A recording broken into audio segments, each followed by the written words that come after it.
Good afternoon, and Yeah. welcome to another episode of Pillars of Franchising. I'm your host, Kristin Selmeczy, and with me today is Karen Kimsey-Sward. We've got a great guest for you today. We're going to talk to Chris Coleman of True North Restoration. I apologize, I'm coming to you with a cold today, so please bear with me. But first, before we get to Chris, let's talk about word on the street, Karen. Sounds good to me. Been scouring, trying to find some new news out there. And we've Yeah, had a lot of this. it seemed a Pardon little me? quiet at first, didn't it? I know. There wasn't much going on. And one of the things I was taking a look at, I was looking at National Restaurant News, and they always have some good articles. And Yeah. there's been so much about the economy, the impact of the economy and restaurants, the food service business. And I always like to look for good news because there's always like in it, right? There always seems to be Yeah. not so good news these past months, especially third quarter. And so I For found some sure. glimmer of good news. Oh, really? What did you find? Do tell. I did. So, most of the restaurants, have seen really kind of a decline in kind of traffic gains. Yeah. And so two restaurants that are kind of different from each other have reported traffic gains over 4%. And Is I'm not going to let you guess because we've already talked about this. Those right. two restaurants are Chipotle and Texas Roadhouse.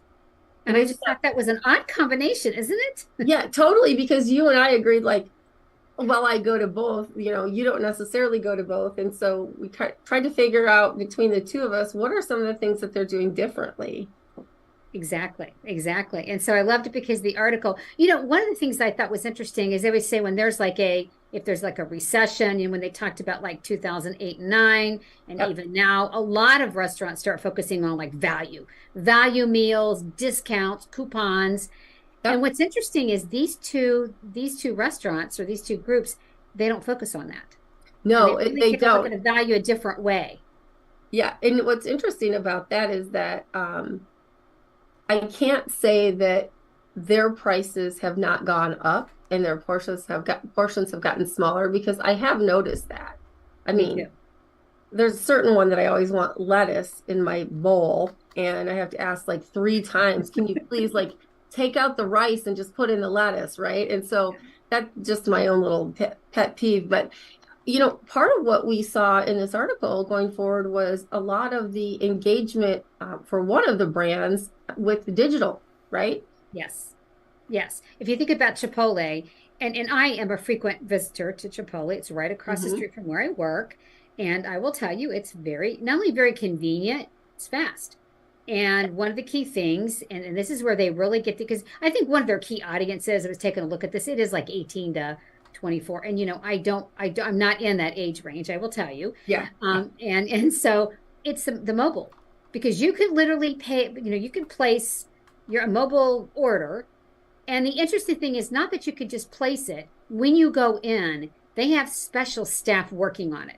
How Right. many times have you tried to order something mobile app and then you go in and you're waiting, Hmm. forever? And they've got a system down where they're taking care of both the customers in the store, which is me, because Yep. I don't do the mobile app, but I feel like I get taken care of. And the mobile customers, they're taken care of as well. And I think Yeah. that's a key thing.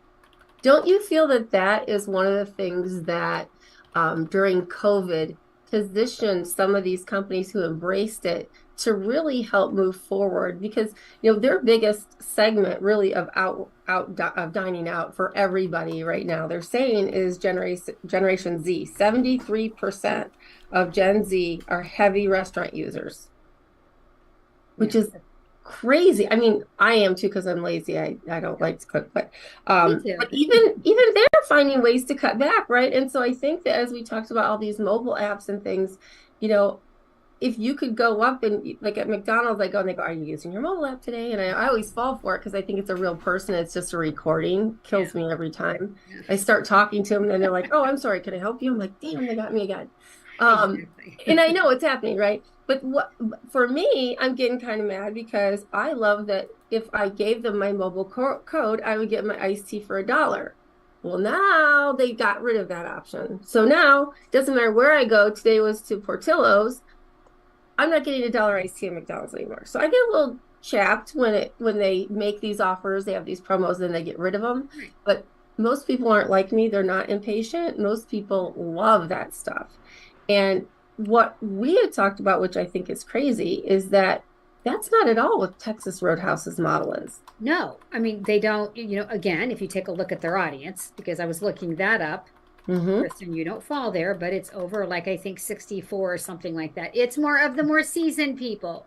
That's Easy, yeah. their so that audience in general, they're not about digital, but they really define value in a different way. So it's not about the coupons, which you might think Right. that.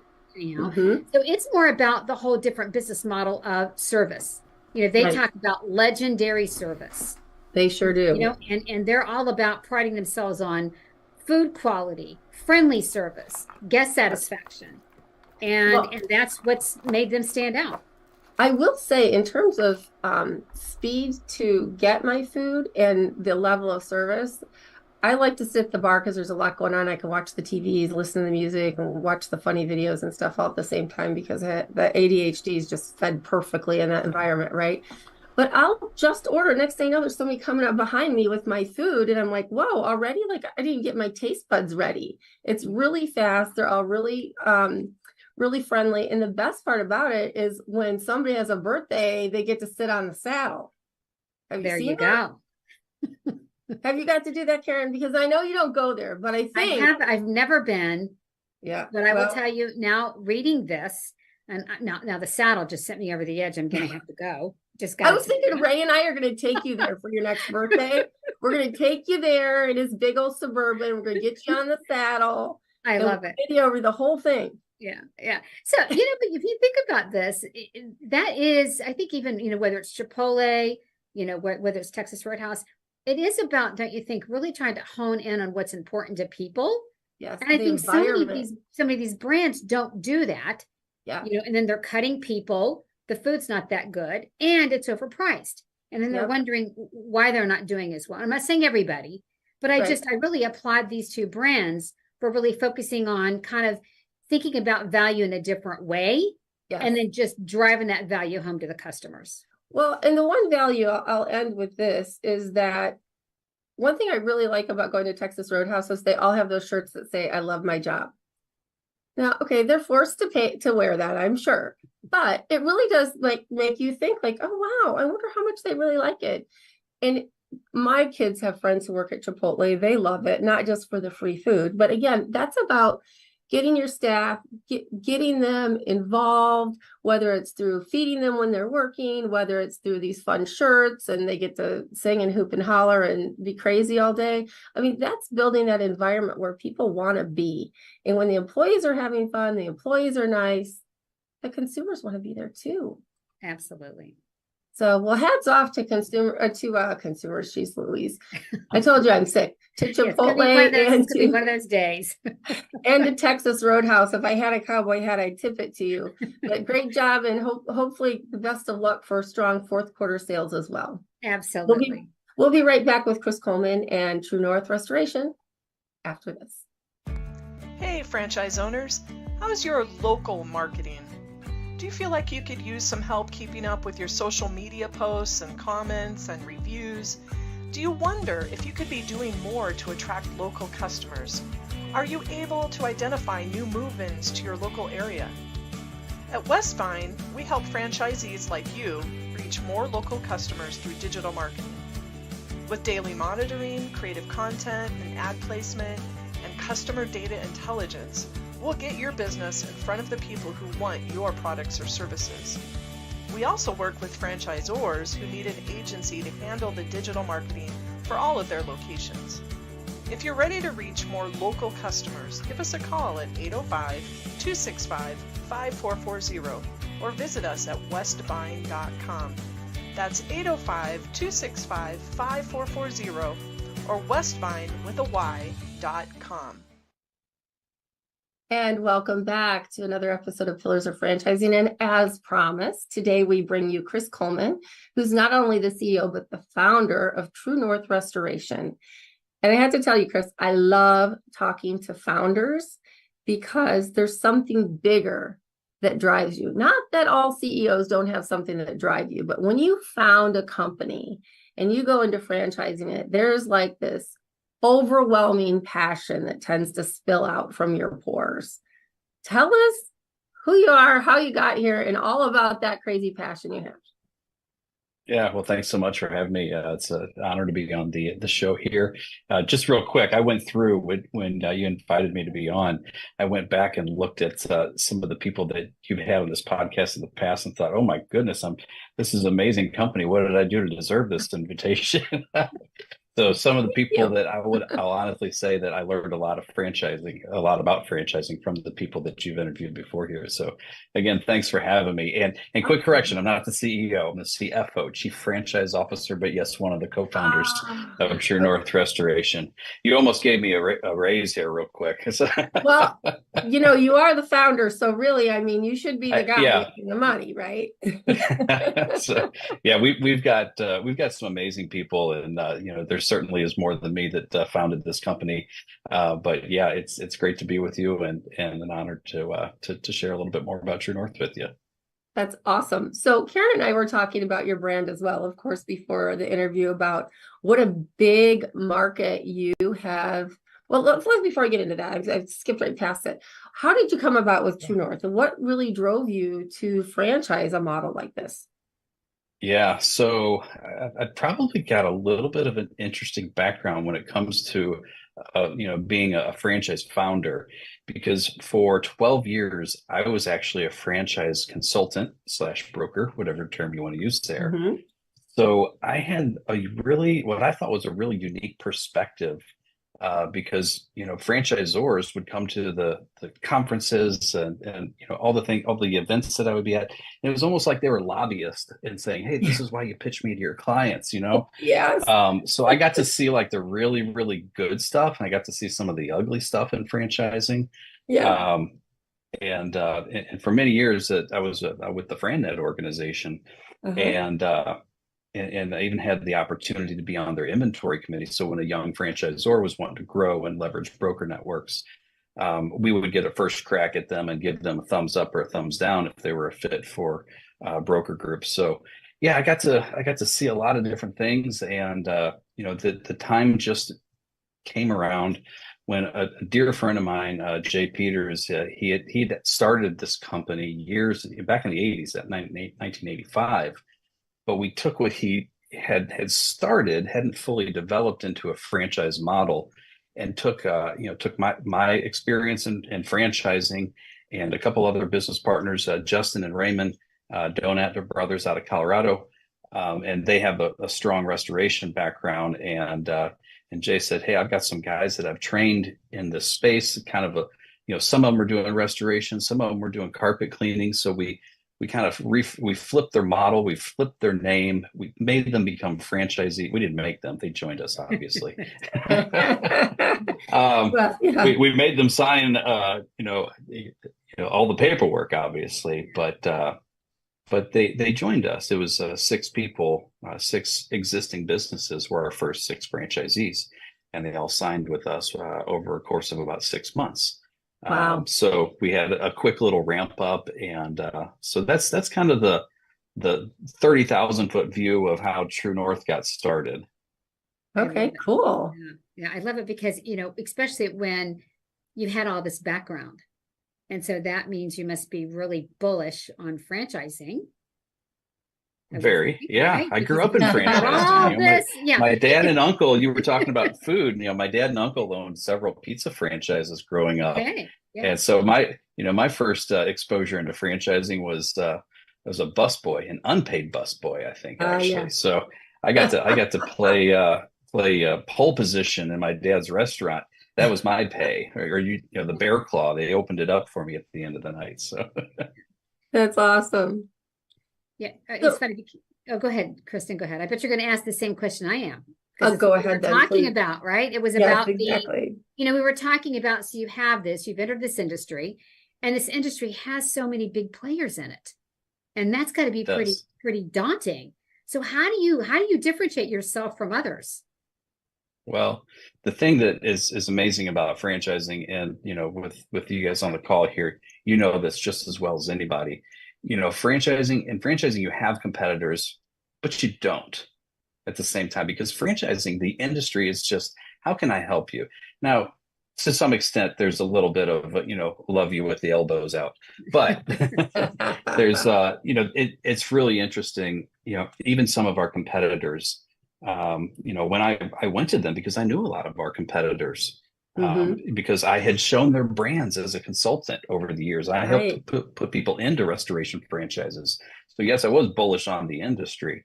But when I went to some of the competitors that I've known, established relationships with, they just kind of reached out and said, "Hey, I can help you. We'll get you started." There's, when you put all the restoration companies together, and you take the big names out there, we call them the green guys and the yellow guys. Yeah, they're the big ones. Yeah. I'm not going to say their names out loud, but I hold them in high regard. But even with them having almost 4,000 locations, and then everybody else, lumped together, we still collectively in franchising only do a little more than 20% of the restoration work out there. So there's a lot of room for growth. And even the competitors say, come on in, there's room in this space for good franchise companies in restoration. Well, I would think, especially after you have some of these natural disasters and you have such a dense population of people who are impacted. I mean, those send your staffing models off the charts. And so the more people who can do what you do is, critical at those points in times. Oh yeah, great point. And we've got great relationships with many of our competitors where we call them up and say, hey, are you like with the fires that happened in Maui, just absolutely devastating stuff that happened there. Are you guys going? Well, there's not a lot for restoration companies to do there. It was just total destruction. So just, like I said, horrible what happened there. But other scenarios, you take like, a hurricane that hit Fort Myers last fall. We were working with other ones like, hey guys, we're busy. We can't, we're a young franchise. All of our franchisees are here and we're maxed out. Do you want some leads and referrals? And we take care of each other. That's awesome. So how do you differentiate yourself? Because again, as a broker, like I would want to know as a broker, how do I position you against some of the other guys, the green guys, the yellow guys, to make your brand really stand out? Yeah, no, good question. It's interesting because, we all use the same drying techniques for the most part. We're all trained by the IICRC and have those certifications. We use the same equipment. It comes from the same places. It's just sometimes they're different colors. So you're right. How do you differentiate yourself? What we do is, I would say that there's a handful of things that make us a differentiator. I would say one of the things that draws a lot of people to us as a franchise candidate is just the fact that we're a faith-based company. So that is something, that's who we are. It's certainly not a qualifier for franchise ownership. But we do have some practices that we say, hey, we open a lot of our meetings with our franchisees even in prayer, and it's it's not for everybody, but it's who we are. So I would say that's a differentiator. Where there's a lot of franchises out there that are, but I've been told that we wear it on our sleeve a little bit more, which, hey, again, that's who we are. So that's one thing that kind of makes us a little different. Another thing that makes us a little different, and this is where the franchise consultant, background comes into play for me. Now that I'm on this side of the fence, we don't go out and do 3 packs, 10 packs, 400 packs. Yeah. Now that might make we have done 1 3-pack out of 16 locations.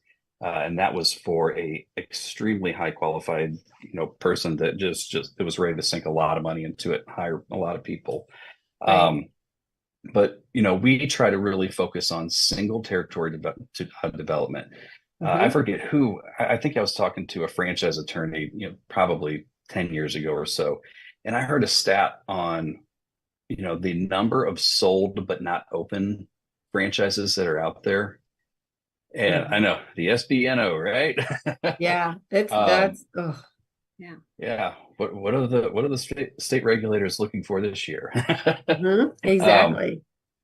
So that kind of drove me nuts. And I saw that, early on as a franchise consultant, that a lot of my clients weren't opening up number 3 and 4 and 5. And it just kind of sat really wrong with me. And I thought, let's just kind of focus on giving somebody really, strong territories. So our territories are a little bit bigger than most of our competitors. So that was really kind of a focus. And we also want to try and help them drive a lot of revenue through that. So we do allow our franchisees to take on some larger, we like to call it large loss or catastrophe work, where some of our competitors would say, no, you have to hand that off to maybe a sister company or a more mature franchisee. So a lot of times what we'll do is we'll partner up a newer franchisee with the mature franchisee to run a large loss, because that helps them scale the business pretty quickly usually. So interesting. And that's another differentiator there. Yeah. And I didn't realize that some of those ask that their franchisees at a certain point use a sister company, whatever. And that's our, because I'm part of the Neighborly brands, right? So we've got all kinds of brothers and sisters and neighbors out there that we refer back and forth. So it's actually a very interesting point that you make. For people who are out there who want to talk to Chris about this, I just want to remind you all that our phone number to call in is 323-580-5755. Again, to call in and speak with Chris or one of us is 323-580-5755. Karen, go ahead. I'm sorry. No, it's great. It's interesting because I wanted to kind of play on even, when you were talking about just the what'd you call it, like some of the larger events or whatever that they take care of. And then I think about one skill that they probably need is to be collaborative, right? Because you're also talking about all the franchisees working together. So if I think about that and we talk about what are some of the kind of skills or the types of franchisees that are people that make great franchisees, some of the skills that they have that you're looking for. Yeah. And one of the first ones for us, and a lot of times you hear franchisors say, oh, we're looking for this or that, or somebody that's a heavy driver is going to go out marketing thing. First thing we really kind of eye in on is empathy, because when we're coming across people that have their home or their business damaged, it might be one of the worst days of their lives. You come home, I don't know why, but for whatever reason, it's when people go on vacation and they're gone for 5 to 7 days, they come back with a leak started 30 minutes after they left the house, and their homes are just destroyed. So, empathy is something that we are always looking for. We can train on, making sure that you get get the water out and you get the humidity, you get the environment stabilized. We can train them on that. But it's hard to train on people caring. You know what I mean? So true. So that's really one of the things that we really focus in on in our franchise development and our process that we take people through. So you talked about a little bit how you really work to make sure, and I love the idea that, we always talk about, let's do it right the first time with one unit, and then you can expand, right? Rather than that whole buying a 3-pack, a 10-pack, it really does make me sad, because people are so eager, right? And some come in thinking they're going to change the world, and some come in going, oh, it's so easy. It's, this is a semi-absentee business. I can do this. And then, as you said, they never get those other businesses open. And we dealt with a few people like that. So when you look at kind of the average unit volume of some of your franchise locations, what are you looking at? What should people kind of wrap their brains about how much business they're going to be doing? Because your tickets are pretty large, right? Yeah, they can be real large. In our industry, it's not uncommon that somebody that's got even some minor damage in their home, it's $2,000-$3,000, and a lot of times it's closer to $10,000. But it's not uncommon to see things that are 6 figures. So the bigger the home, or a condominium type or apartment situations, things that have multiple stories, multiple tenants. The tickets can be pretty big, and we're in an industry where there's some really good margins, within our system and in our item 19. And that was from when we just really first got started. We've got some pretty strong numbers. I think 1.367 ish million. So yeah. So that those are the numbers. But that, like I said, that was only 8 of our locations when we first started getting up and getting running. We've since doubled in size, and I can't wait for our new item 19 to come out in the spring. Yeah. So I'm kind of like, I'm calling my franchise attorney, like, can we do it quicker? An amendment? Can I do a note real quick or something on this? Because it's always fun when you're thinking that way. That's great. It is, yeah. So yeah.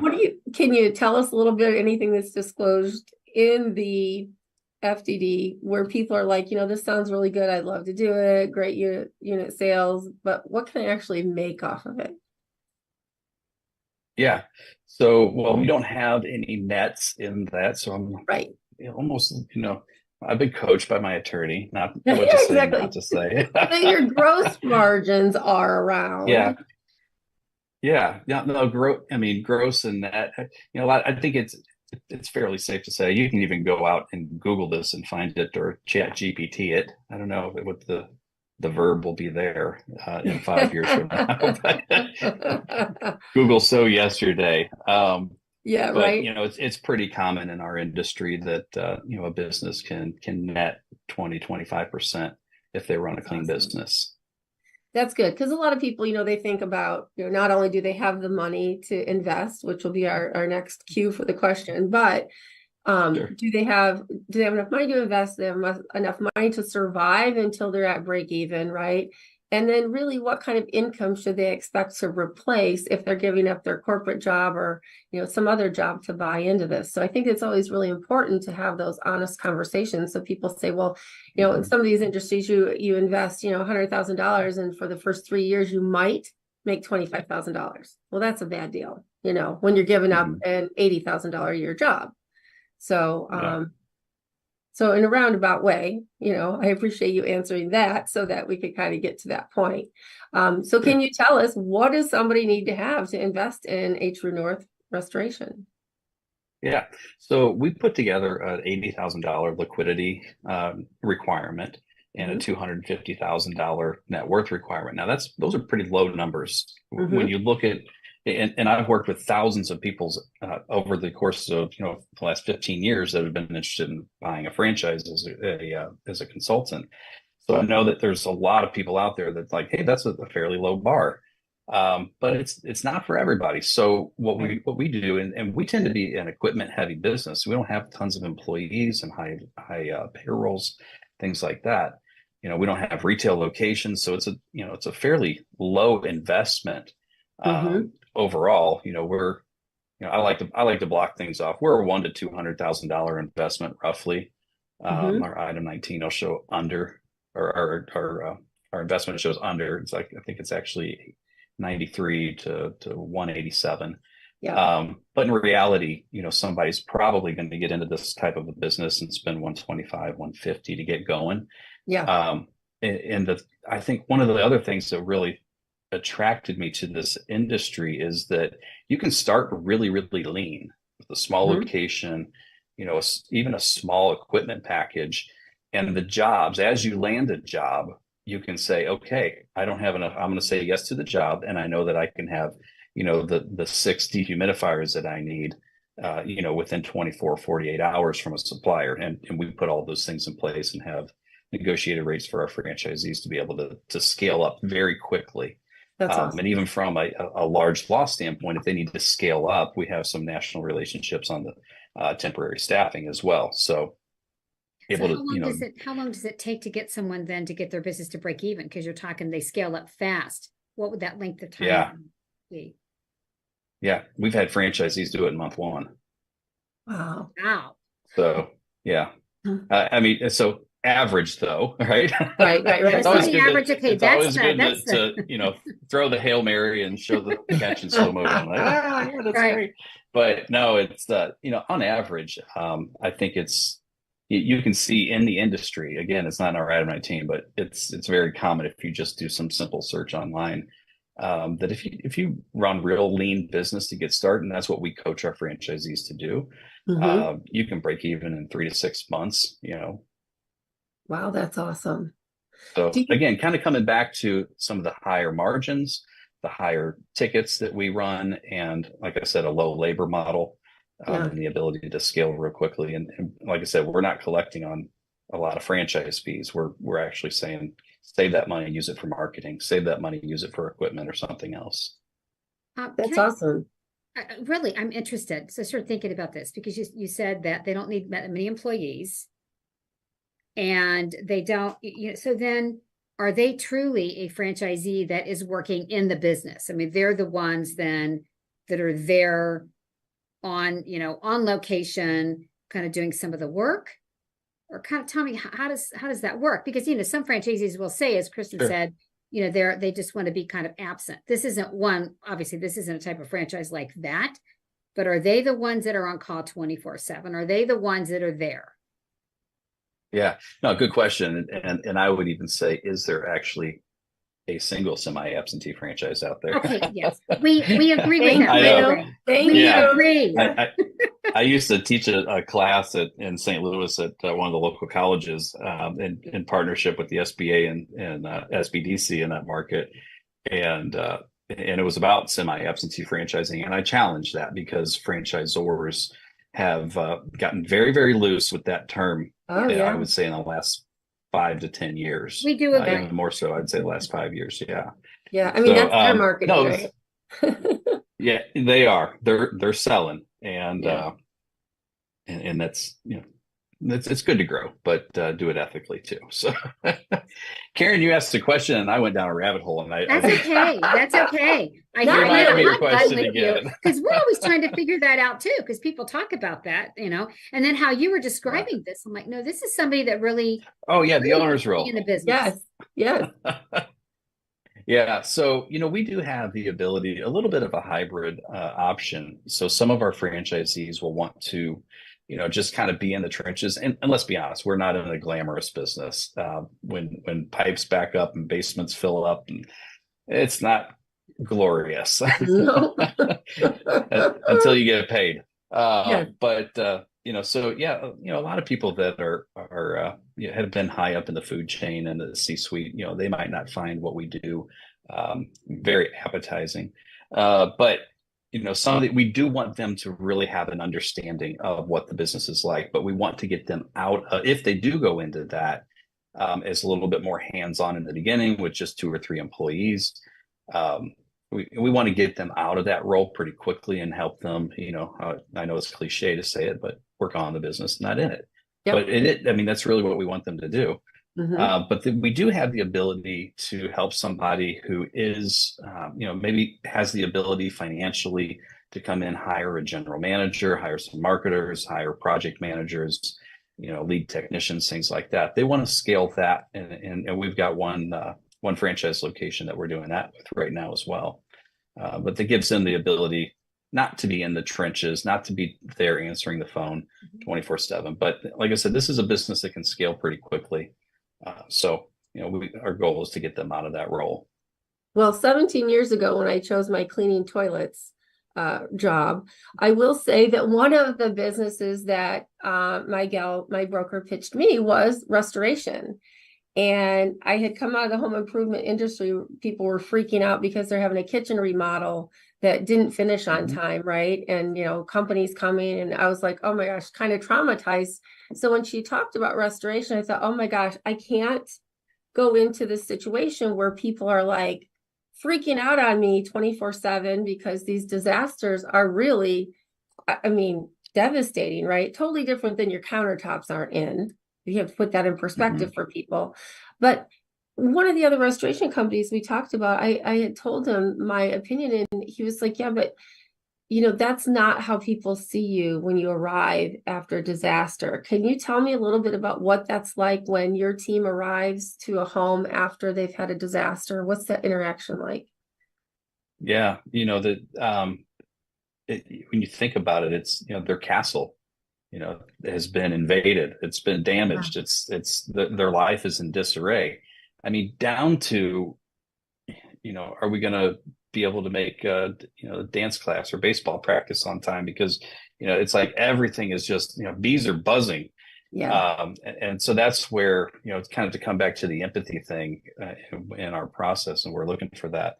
um, be able to come in and just say, hey, it's okay. I know this is your world and it's been flipped upside down, but today it's Thursday.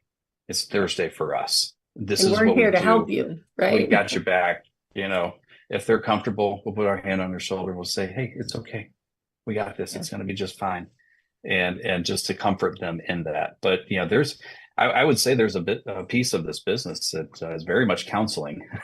Yeah. You kind of walk in with an S on your chest, right? You're like the I don't know if we've Superman earned that coming to save the designation day. yet. It's true. Yeah. So Well, I how think do about- and it's interesting you mentioned that, because there's a lot of time, like especially when we get to catastrophe situations, that's on a whole nother level, when it's not just their castle that has been damaged, it's the entire community. I'll never forget, I had a really impactful moment last year when we were down in Fort Myers at the hurricane. We were working sometimes we keep our own projects, just the True North headquarters. We had a large condo complex right on the beach in Fort Myers. And I was taking a break and just kind of looking around, and across the street where these homes are located, I see a lady sitting there, and she's got one of those, those plastic chairs you can get at the dollar store when they stack, Yep. the ones I'm talking about. Yeah. It was really kind of all she had left, and she's just moving it around and trying to place it, but kind of in a little bit of a zombie, mode. Yeah. Like, her world was just completely destroyed. I don't know if she lost pets. I don't know if she lost a family member. I don't know. Right. But you're going into it, and it can be, like I said, there's a little bit of a counseling component that can be involved in what we do. I have to think that some of the faith-based threads that you kind of weave through your company have to help with that a little bit. I mean, you think Indeed. about people who 1 minute are on the top of top of the world, they're living at the beach, and within a moment they're homeless. Yeah. You Absolutely. can't prepare for that, And, No. No explanation for it. Exactly. So do you who calls you? Is it the insurance companies, or who do you even market to? Is thinking about, so someone has, because usually I know when I've had flooding, which is terrible. I mean, that's just, you're right. It just turns everything upside down. And Sure. so who I called, like, my insurance company. So is that what happens typically? Yeah, a lot of times, that's a situation where, we're a referred partner because the insurance agent or adjuster or somebody knows us and trusts us, Right. and therefore will refer us or one of our franchisees in their communities. Sometimes it's plumbers, because sometimes you got a fountain running in your basement or in your house. Who do you call first? It's probably not us. You're probably thinking, just get the plumber to turn this off. Yeah, exactly. That's true. There's And a lot that's of different. Yeah. Right. Yeah, we work with a lot of property maintenance people across the country, facilities managers, things like that. So because I've been working in toilets, I'm like, hey, this isn't really a bad deal. And I'm sure Ray's thinking, wow, maybe we should have done something like this, right? But it makes me think, like, oh gosh, don't tell me it happened to me just like it happened to you, where my brain goes blank. Oh, I know. There's got to be a lot of knowledge that I need to learn as a new business owner in True North Restoration. What can you just kind of give me a brief overview of what would my training look like? Because I'm excited. I mean, I think it sounds like a good value business to buy into. It's something people are always going to need, so very consistent in the services segment. But there's got to be a lot I have to learn. Yeah, there's a lot to learn, and you can't learn it all at once, so it has to be absorbed. This and any other businesses, any other franchise, when you're surrounded by experts and other franchisees who are wanting to help you be successful too, it certainly is a drinking from the fire hose type of thing. But in franchising, you've got a lot of, again, good support in place and other franchisees. That's one of the things that we've actually really tried to put together and emphasize. When I had studied all the different franchise systems, and even as a franchisee myself, I recognized that some of the value in the royalty that I was paying every month wasn't just the support I was getting from the franchisor, but just to have access to all the other franchisees. So we've tried to make it really a part of the training and support and just the comfort level of franchisees, new ones, being able to reach out to the mature ones. Certainly we do all the training. They come to St. Louis at our headquarters and do a full-blown training with Ray Donat, our trainer, who's started 2 True North locations himself. So, we do a lot of that. And then there's even third-party training that people will go through just to get that certification that is recognized by the insurance industry. So, but you can kind of break some of that stuff up so that you can, take it in smaller chunks. Awesome. And I'm sure people could find all that information in your FDD if they're interested in looking at True North. Can you tell me, just as the last question, what is the one section in your FDD that you think people really should sink their teeth into and read that would be most impactful when making a decision to buy True North Restoration? Yeah. Well, as a franchise consultant for years, I always heard people say, "Oh, item 19 is the most important. Oh, item 6. Oh, item 7." Yeah. Item 20, baby. Talk to the franchisees. Awesome. And we make our franchisees so accessible to franchise candidates.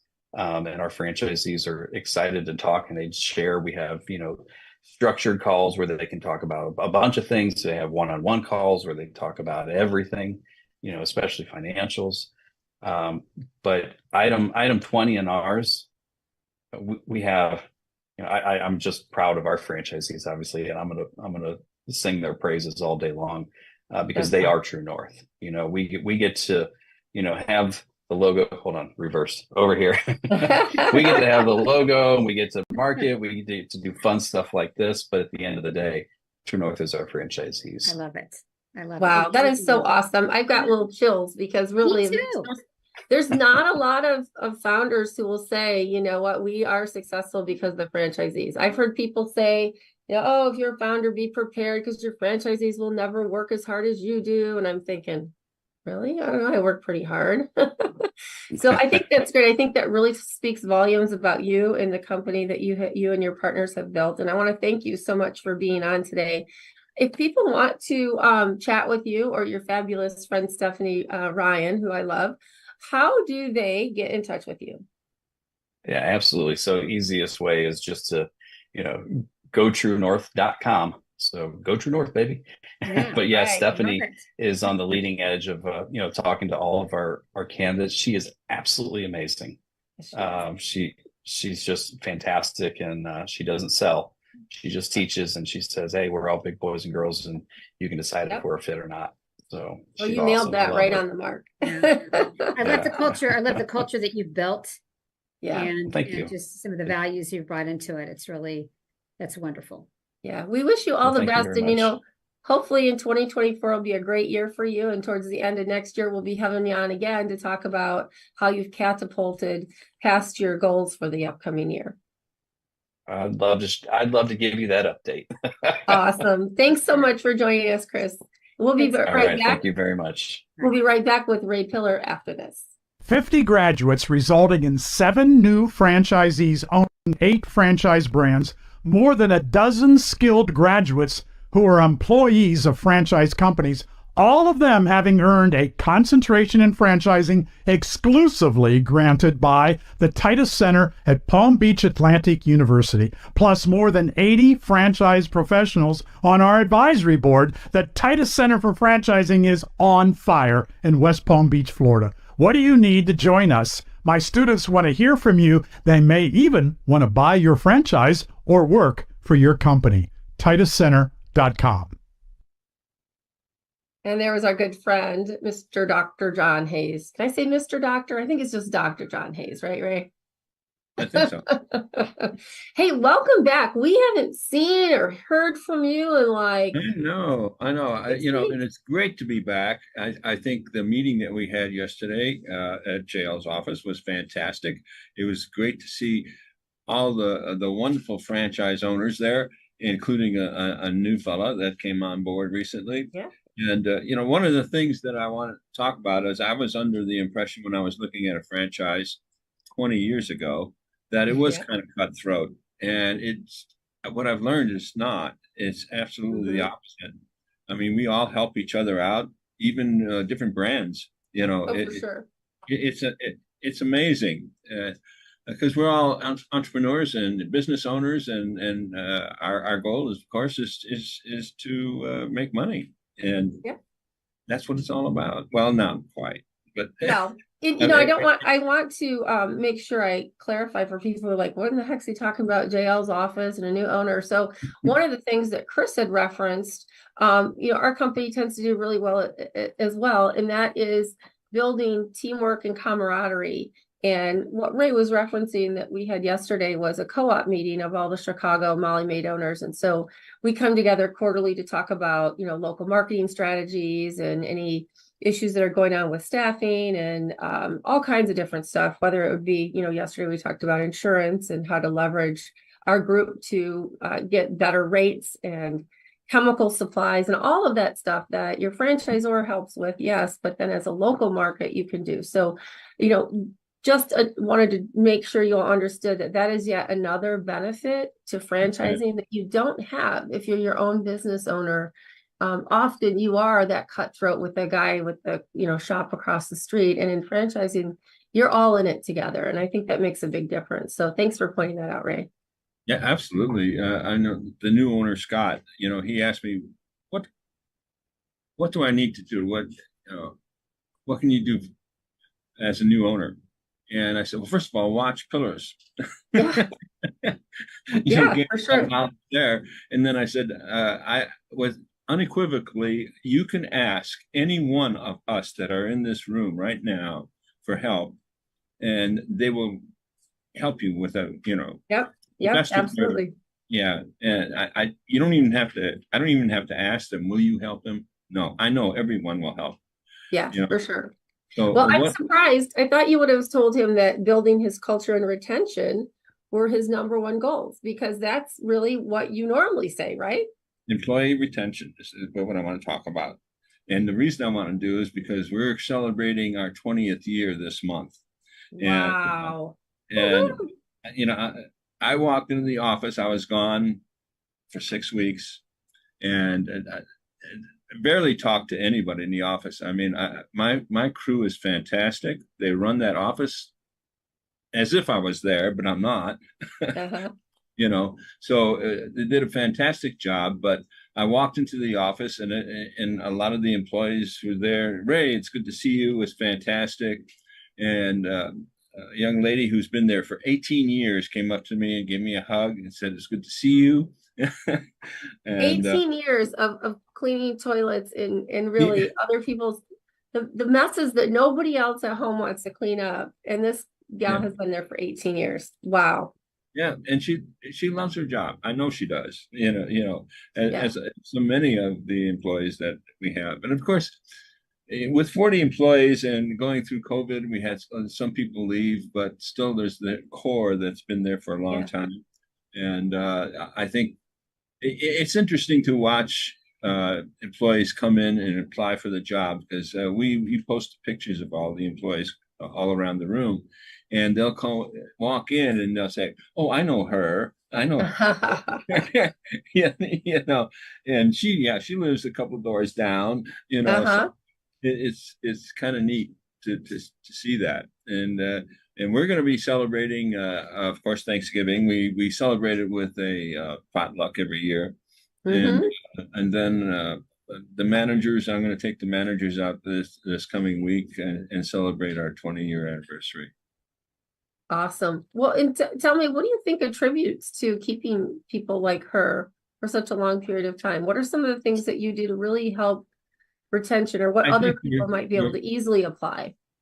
We can. I think the best way to describe our office, our culture in the office is really good. But we're transparent.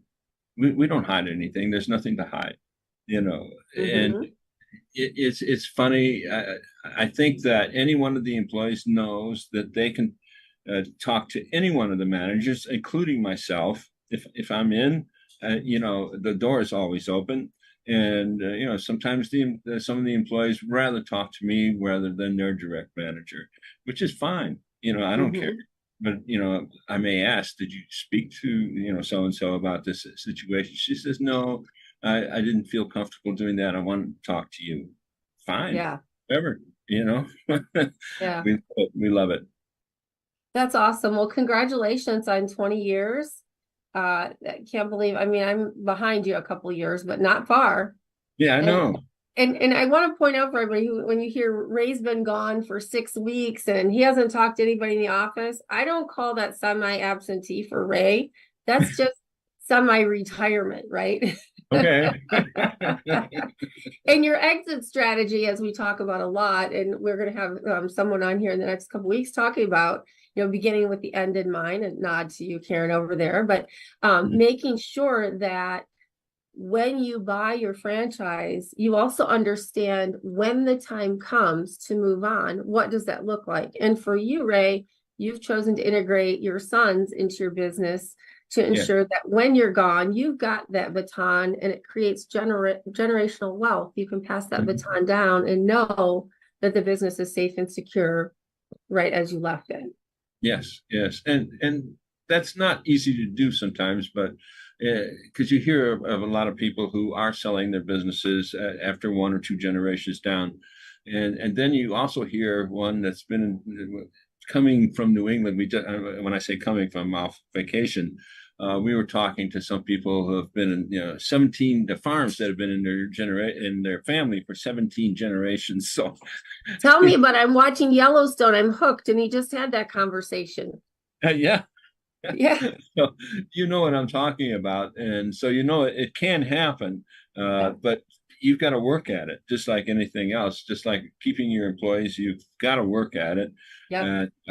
Chris mentioned faith-based, and that's what we are in our office. And I know that not every one of our offices are that way, and not every one of our employees are that way. So some of them will bow their heads when we pray in the beginning of a meeting, and some will walk around and do whatever they have to do. They're free to do that. We don't say everybody has to pray at every time we have a prayer. So and I think that's an important part of it, because I know that I owe a lot to my faith in my business and its success. So I want to share that. And I think that's one of the reasons God put me on this earth, is to help share that. Well, I know you do a great job up there, because, you just don't have employees with that long of tenure doing the jobs that they're doing, and they stick around. So I want to thank you for always being such a great mentor on the show and in person. And you're one of the people that I got to know when I first bought. So you certainly, when you talk about this on the show, you're not just talking about it, you actually walk the talk. So I appreciate that about you, and I hope you have a great week.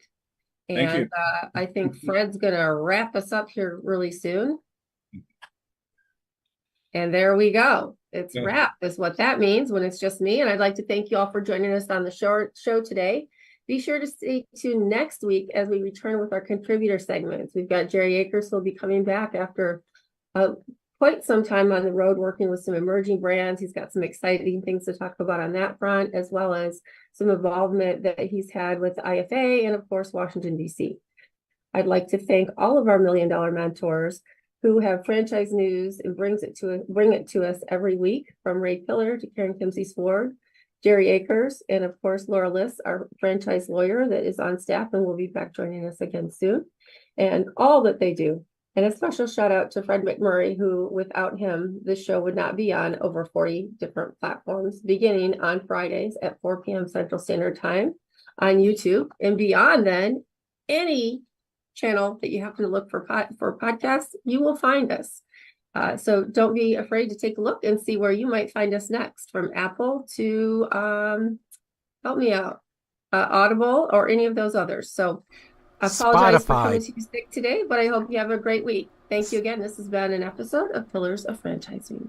Spotify, iHeartRadio, Pandora, all the good ones. Thank you. I'm running out of words and voice. Thank you all. I'll see you next week.